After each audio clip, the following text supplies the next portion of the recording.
नमस्कार, वंदे मातरम। मैं हूं श्यामगिरी। आप देख रहे हैं हमारा चैनल मुद्दा भारत का। मुद्दा भारत का यानी मुद्दा है महाराष्ट्र चुनाव परिणाम का।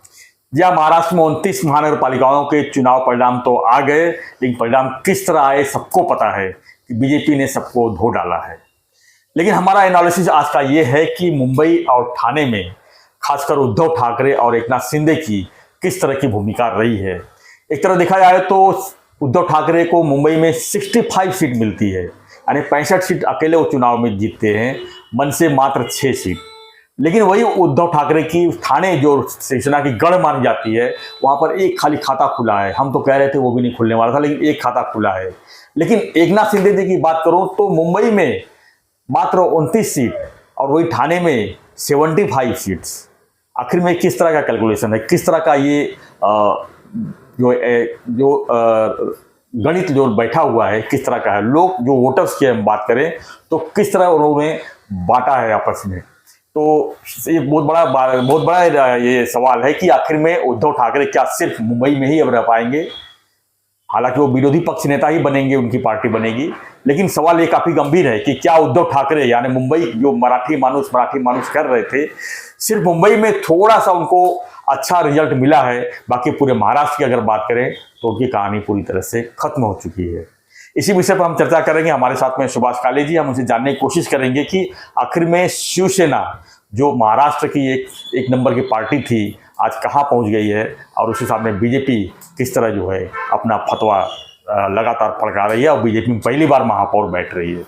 सर, इन सब बातों पर अगर हम देखा जाए तो इस पर आप क्या कहेंगे सर? देखो, महाराष्ट्र में आज 29 महापालिका में से कम 25 महापालिका में जी महायुति का मेयर आने वाला है। और उसमें भी आप देखा आपने कि 50% नगर सेवक पूरे महाराष्ट्र में बीजेपी 50% तक उनके नगर सेवक है।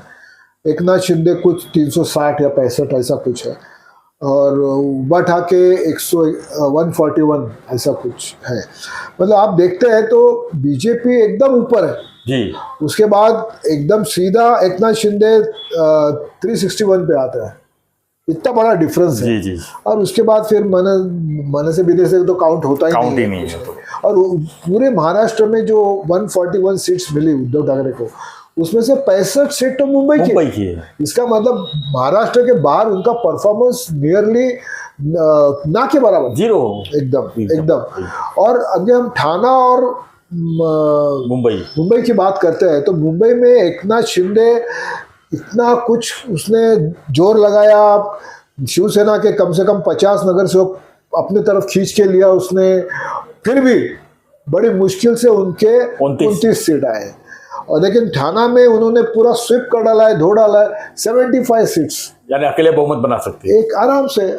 उनको अभी मतलब यहाँ पे मेजोरिटी के लिए 114 चाहिए, 131 सीट है तो 116 चाहिए, तो उसके बाद उनके पास तो अभी 75 खुद के है। तो ये जो ऐसा क्यों मुंबई में एकनाथ शिंदे अच्छा परफॉर्मेंस नहीं दे सकते हैं और ठाणा में एकदम जबरदस्त परफॉर्मेंस, और होम टाउन कह सकते हैं, उनका होम टाउन है, ये एक बात हो गई। लेकिन उससे सबसे बड़ी बात यह है कि मुंबई में और ठाणा में जो फर्क है, वो सबसे बड़ा फर्क ये है कि हिंदू हृदय सम्राट बाला साहेब ठाकरे जिन्होंने ये शिवसेना फॉर्म की, वो शिवसेना का अभी भी बाला साहेब ठाकरे लोगों के, मुंबई के लोगों के मन में बहुत स्ट्रांग है जी। उनके लिए लोगों के प्रति आज भी जबरदस्त भावना है। और उद्धव ठाकरे उनके बेटे होने के खातिर वो एक लगाव जो है, और उस हिसाब से उद्धव ठाकरे मुंबई में अपना थोड़ा बहुत परफॉर्मेंस दिखा सके और वो 65 सीट्स शिवसेना एकनाथ शिंदे के टक्कर में 65 सीट्स ले आए। लेकिन हम ठाणा की तरफ आते हैं जी, तो ठाणा में जो प्रभाव है, जो सबसे ज्यादा प्रभाव था और है, वो आनंद दिघे साहब का है जी। ठाणा में जो जिला प्रमुख थे आनंद दिघे, और ये ठाणा के ऊपर उनका वर्चस्व और उनका हो जबरदस्त था। हम सब जानते हैं जब दिघे साहब की मौत हो गई हॉस्पिटल में तो पूरा हॉस्पिटल जला के राख कर दिया था, 3 दिन तक ठाणा पूरा बंद था जी। तो दिघे साहब का जो ठाणा में वलय था, जो ताकत थी, उसका वारिस अगर कौन है ठाणा में, तो लोग कहते हैं एकनाथ शिंदे है। और मुंबई में अगर बाला साहब का वारिस कौन है, तो उद्धव ठाकरे। तो ये मामला है कि मुंबई में परफॉर्मेंस उबा ढाका अच्छा रहा। इसकी वजह है कि बाला साहब ठाकरे का वारिस मुंबई के लिए उद्धव ठाकरे है, और ठाणा में एकनाथ शिंदे ये आनंद दिघे के वारिस समझे जाते हैं। और इनके लिए जब उनका जो पुण्याई है, जैसे वहाँ बाला साहब ठाकरे पुण्याई उद्धव के काम आती है, और यहाँ एकनाथ शिंदे के काम आनंद दिघे साहब की पुण्याई आती है, और इसकी वजह से ये डिफरेंस जो है, मुझे लगता है इसका ये मेन कारण। सर एक सवाल और भी बहुत से लोग पूछ रहे हैं, सोशल मीडिया भी चल रहा है, अगर उद्धव ठाकरे महाविकास आघाड़ी के साथ चलते थे, राज ठाकरे को नहीं लेते थे, कांग्रेस के साथ जाते थे, तो क्या वो अपना महापौर बैठा सकते थे? आज कोई फर्क नहीं पड़ता, कोई फर्क नहीं पड़ता। क्या है देखो जी, आज दोनों भाई साथ में होने के वजह से जी मुंबई के मराठी वोटर्स का थोड़ा बहुत पोलराइजेशन हो गया, और उद्धव ठाकरे 65 सीट और 9 सीट मन से 6 सीट मन से ले सकी। इसका मुख्य कारण था कि लोग चाहते थे, जैसे मैंने कहा ना, कि बाला साहब ठाकरे, मतलब राज ठाकरे अगर साथ में नहीं आते थे तो इनका 65 नहीं आता था, नहीं आता था। वो कांग्रेस के साथ जाते थे तो उल्टा उनको फटका पड़ता था, और एकनाथ शिंदे को फायदा होता था। जो आज एकनाथ शिंदे को नुकसान हुआ है मुंबई में, उसकी मेन वजह है दोनों भाई ने साथ में इलेक्शन लड़ा। अगर राज ठाकरे अलग लड़ते और ये उद्धव ठाकरे कांग्रेस के साथ जाते, तो मराठी पोलराइजेशन का वोट जो अभी हुआ है वो नहीं होता, और उसका फायदा एकनाथ शिंदे को मिलता। और एकनाथ शिंदे आज जो 29 जगह है, वो कम से कम 40-50 तक जाए। ये मेन है।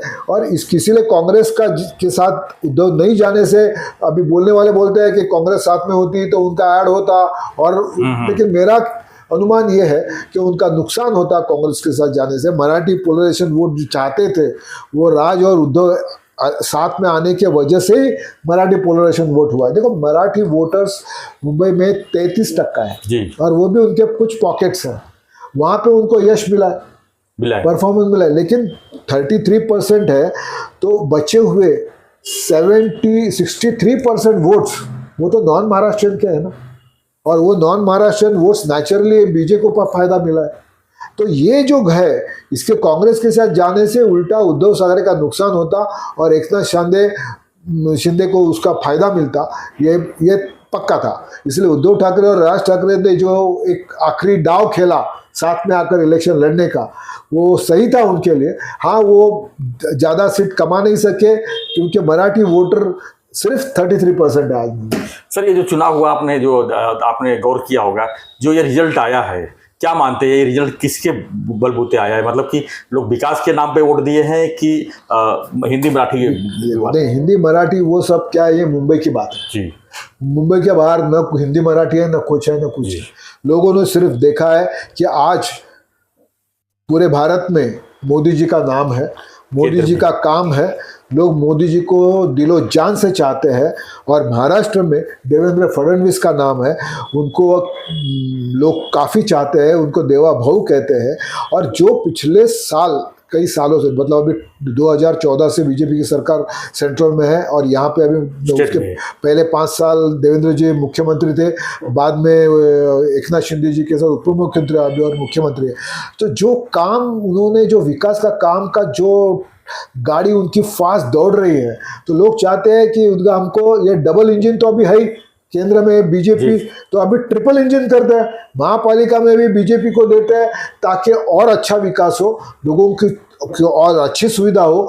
या भी सिविल बॉडीज भी अगर उनके साथ, उनके पास बीजेपी पे हाथ के आ गए, तो जो आज समस्याएं अपनी वो काफ़ी हद तक सुलझ सकती है। और इसीलिए बीजेपी को यश मिला है, ना कि किसी जात पात पर या ना मराठी के मुद्दे पर। या मराठी नॉन मराठी मुद्दा सिर्फ मुंबई के अंदर, और उसका उनको फल मिला है, उसका फल मिला।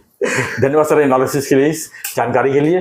तो फ्रेंड्स, देखा आपने, हम तो लगातार जो है पिछले 15 दिन से हम लगातार ये कह रहे थे कि जो रिजल्ट अभी आया है, एज इट रिजल्ट हम पहले ही बता चुके थे कि मुंबई में क्या होने वाला है, ठाणे में क्या होने वाला है, पूरे MMR इलाके में क्या होने वाला है। तो आपने देखा कि नवी मुंबई में किस तरह हुआ, मीरा भाईंदर में किस तरह का रिजल्ट आया है, ठाणे में किस तरह रिजल्ट आया है, और मुंबई का तो सभी देख रहे हैं।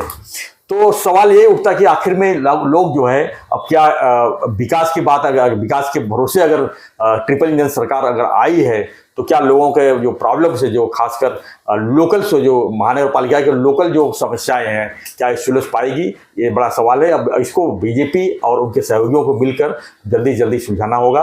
और लोग जो है यही चाहते हैं कि हमारे इलाके की सारी सुविधा, चाहे पानी हो, चाहे ड्रेनेज की समस्या हो, चाहे ट्रांसपोर्ट समस्या हो, चाहे ट्रैफिक की समस्या हो, जल्दी जल्दी सुलझ जाए। और उम्मीद करते हैं कि ट्रिपल इंजन सरकार मुंबई सहित पूरे महाराष्ट्र में जम के काम करेगी और आने वाले, जो अभी तो चुनाव है नहीं, आने वाले 4 साल में ऐसी स्थिति बनेगी कि बीजेपी की हो सकता है कि वन साइडेड, यानी कि अकेले भी चुनाव लड़ सकती है और बीजेपी जो है महाराष्ट्र में अकेले एकला चलो के हिसाब से भी चल सकती है। खैर, सहयोगी पार्टियों को नहीं भूलना चाहिए। सहयोगी पार्टियों ने जिस तरह से यहाँ पर 2022 की बात करें, चाहे लोकल बॉडी चुनाव की बात करें, जिस तरह सहयोग किया है, उसके लिए बीजेपी को धन्यवाद तो जरूर करना चाहिए।